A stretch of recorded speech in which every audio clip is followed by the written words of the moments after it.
Bonjour, bonsoir et bienvenue à toutes et à tous en direct de cette 9e édition de Radio Mortimer. Radio Mortimer, Mortimer, toutes les religions sont acceptées.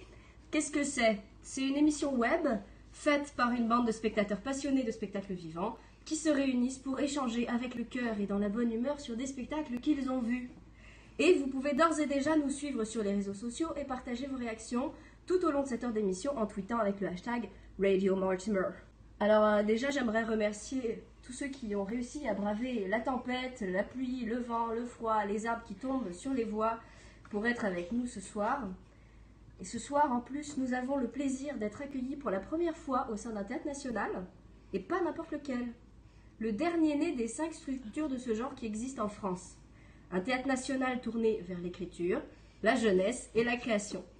Mais ce lieu, c'est aussi un endroit où l'on n'oublie pas d'honorer la parole des morts, d'autant plus que son principal voisin, c'est le cimetière le plus emblématique de Paris où reposent, entre autres, Molière, Sarah Bernard, et ou encore Patrice Chéreau. Oui, Oscar Wilde. Mais là, on ne va pas tous les citer.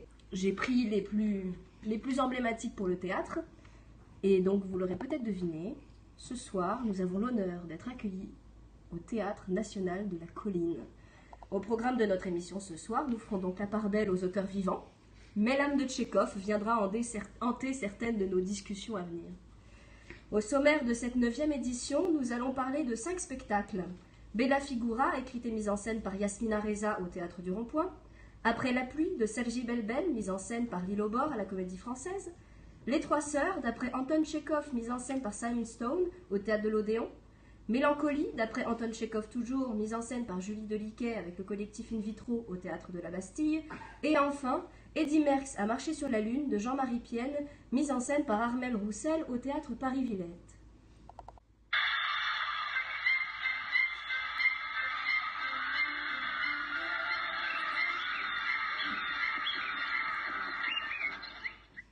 Autour de moi, pour parler de Bella Figura, j'ai le plaisir d'accueillir Théâtre Côté Cœur. Bonsoir. Bonsoir. Théâtrelle. Bonsoir. Bonsoir. Et Mordu de Théâtre. Bonsoir.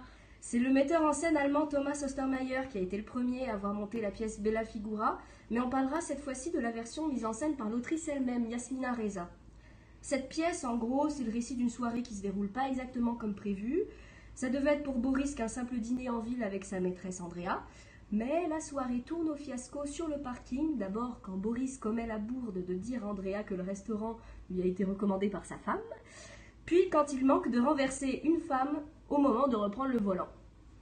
Sur Twitter, Philippe Bilger dit « Bella Figura de Yasmina Reza, une pièce d'un désespoir gai, 5 personnages mus avec une impeccable technique dans un univers grave et drôle. » Vos réactions ?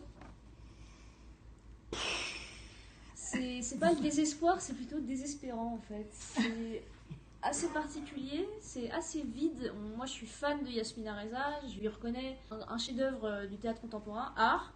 Et j'avais vu il y a quelques années au Théâtre du Rond-Point Comment vous racontez la partie, qui était pour moi un très très bon spectacle. Mais là, je comprends pas. On peut aussi citer Le Dieu du carnage, oui, où elle caricaturait déjà, enfin elle parlait déjà de la bourgeoisie et de ses travers en allant dans l'exagération, et qui était vraiment brillant, qui a été adapté au cinéma par Roman Polanski, avec un texte et une analyse de ces couples qui est absolument délicieuse, fine, pertinente. Enfin, oui. Voilà. Quand elle est en forme, c'est magnifique. Ça avait été joué par Isabelle Huppert, je ne l'ai pas vu, mais ça avait été joué par Isabelle Huppert. Ouais. Et là, on cherche le sens, on cherche un peu d'intérêt à la pièce. Le fait que le texte est vide, comme les personnages. Alors, les 5 personnages sont très caricaturés, en fait. Caricaturaux. Entre Boris, ce chef d'entreprise qui est à la limite du dépôt de bilan, qui amène sa maîtresse dans un restaurant recommandé par sa femme. Enfin, on voyait qu'il est complètement paumé. Enfin, et là, il retrouve qui ? La meilleure amie de sa femme, qui est avec son mari et sa belle-mère, qui est une vieille femme qui est Alzheimer, enfin, et qui est en pleine déconfiture, qui perd la tête. Et on s'ennuie. Alors, c'est marrant parce que moi, je me suis aussi un peu ennuyée. En revanche, je ne les ai pas du tout trouvés caricaturaux. Moi non plus, je ne les ai pas trouvés caricaturaux. Non, je les ai trouvés banals, normaux. C'est une espèce de bourgeoisie, entre guillemets, de province. Ce sont des gens qui n'ont pas beaucoup d'envergure, qui sont assez simples, voire simplés. Le mari, la maîtresse, la femme qu'on entend et dont on parle beaucoup, ça c'est une situation caricaturale. Mais moi j'ai trouvé qu'elle avait pour le coup, et assez, elle est toujours comme ça, je trouve qu'elle a une vision très claire des gens et très lucide. Je ne les ai pas du tout trouvés caricaturaux. Et même si effectivement l'histoire est assez creuse ou fade, et effectivement je me suis aussi ennuyée, moi, j'ai beaucoup aimé le jeu des comédiens. J'ai trouvé qu'Emmanuelle DeVos, et j'y allais de toute façon pour elle, était géniale. J'adore son jeu, j'adore sa précision, j'adore son côté un peu folle, un peu provocante, un peu gouaillante, un peu désespérée. C'est vraiment l'image de la maîtresse qui attend désespérément que son amant quitte peut-être sa femme ou en tout cas fasse preuve d'un peu plus d'attention pour elle. Moi j'ai trouvé qu'il y avait vraiment des accents de vérité dans cette relation et qu'il y avait vraiment des choses qui étaient lucides et très bien dites. Donc Emmanuelle DeVos est génial, Michel Esco j'ai beaucoup aimé aussi, Josiane Stolleru, pardon, c'est pareil, moi je l'ai beaucoup aimé dans son personnage de petite vieille. Ils sont tous très bons, très forts, très précis et très justes. Et c'est vrai que l'histoire du coup ça prend pas en fait, c'est assez lent. Il manque un truc, il manque une espèce de rythme. Il se passe quelque chose voilà. et il se passe rien. Mais jusqu'à la fin, il se passe rien. Même le coup d'éclat de Michel Esco tombe à plat. Il y a un polygone. Ouais, il se révolte un petit peu un moment. Enfin, bon. Mais par contre, alors je te l'accorde, le seul point sur lequel je suis d'accord avec toi, c'est le jeu d'Emmanuelle DeVos, où elle est très bien dans le rôle. Elle illumine la pièce, mais Elle est parfaite. Mais ça suffit pas. Mais ça suffit pas à sauver la pièce. Je suis d'accord, ça suffit pas à sauver la pièce. Elle ravira ses fans. C'est une très bonne comédienne. Micha, j'ai trouvé qu'il était, en fait, qu'il savait pas quoi faire de ses grands bras, de ses grandes mains, de son grand squelette. J'ai eu l'impression qu'il s'ennuyait encore plus que son personnage. Josiane Stolleru, je l'ai trouvée touchante à un moment, mais pendant 5 minutes, c'est tout. La pauvre qui se retrouve sur les toilettes. Oui. En plus, c'est ridicule parce que bon, on voit tous qu'elle a sa culotte, on entend un bruit de pipi, on fait bon bah ok. C'est du théâtre. Oui, mais si tu veux faire réaliste jusqu'à mettre des cuvettes sur la scène, bon bah vas-y, on t'attend. Mais là, la pauvre, enfin bon, c'était un peu ridicule. Et puis on a de la peine pour elle. Elle se retrouve sur les toilettes et puis pendant que les autres à côté sont en train de copuler, on n'y croit pas 2 secondes à cette scène. Enfin moi, j'y ai pas cru 2 secondes. Mais c'est dommage parce que je trouve qu'elle avait ce début, pourquoi pas. Elle a voulu, enfin c'est comme ça que je l'ai pris. Elle a voulu montrer un peu l'égocentrisme de chacun, que finalement même en société on est chacun pour sa pomme. Il y a une chanson à la fin qui vient bien souligner le message au cas où on n'avait pas compris. Heureusement qu'elle l'a fait parce qu'on n'avait pas forcément compris. Mais voilà. Puis sa mise en scène est très lente. Les changements de décor. Les changements de décor, c'est encore ce qu'il y a de mieux dans la pièce. Ah oui. J'ai pas aimé non plus. Non, moi j'ai trouvé trop long.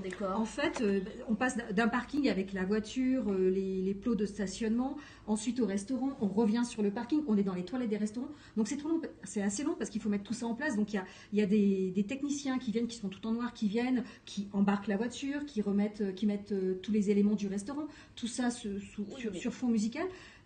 En soi, c'est assez rapide. Mais je trouve que ça casse le rythme en fait, tous ces changements. C'est pas si dérangeant. Ça l'alourdit alors. Ça l'alourdit. Pour moi, ça l'alourdit. Et pourtant, la scénographie est très belle. Moi, j'ai trouvé ça très beau à voir en scéno. Tu trouves ça beau, une voiture jaune sur la scène? Enfin, je veux dire, moi, je trouve ça. Je trouvais qu'il y avait quelque chose, ouais. Et les éclairages, surtout dans le restaurant. Bon, dans les toilettes, je te l'accorde, c'est moche. Les toilettes, quoi. Arrêtez avec les toilettes, voilà. C'est le grand truc, les toilettes au théâtre en ce moment. On en reparlera, mais c'est On en reparlera, oui. On en reparlera parce qu'il y a une prochaine pièce où il y a des toilettes. Mais dans le Mouchkine aussi. Oui. Mais ouais. Donc, bon, très bien. Donc, visiblement, une pièce qui vous a pas convaincu toutes les trois. Vous êtes assez unanime. Une pièce vide de sens ou en tout cas pas très claire à saisir ou trop lourde. Disons qu'on a connu beaucoup mieux de Yasmina Reza et maintenant on va attendre avec impatience Art, qui est repris au théâtre Antoine.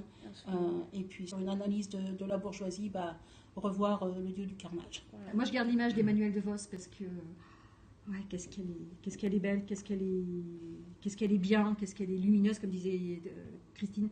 c'est vraiment un bonheur de la voir sur scène. Et moi, franchement, ça m'a ravie pour ça. Merci à toutes les trois. Donc, bon, on va dire qu'au moins vous pouvez y aller pour Emmanuel DeVos. Et puis, pour ceux qui aiment voir des culottes, vous pouvez y aller, puisqu'il ne l'enlève pas. Voilà. Vous avez jusqu'au 31 décembre hein, pour aller voir ou revoir Emmanuel DeVos et ses comparses en Bella Figura. C'est au Théâtre du Rond-Point et les représentations ont lieu du mardi au samedi à 21h et le dimanche à 15h.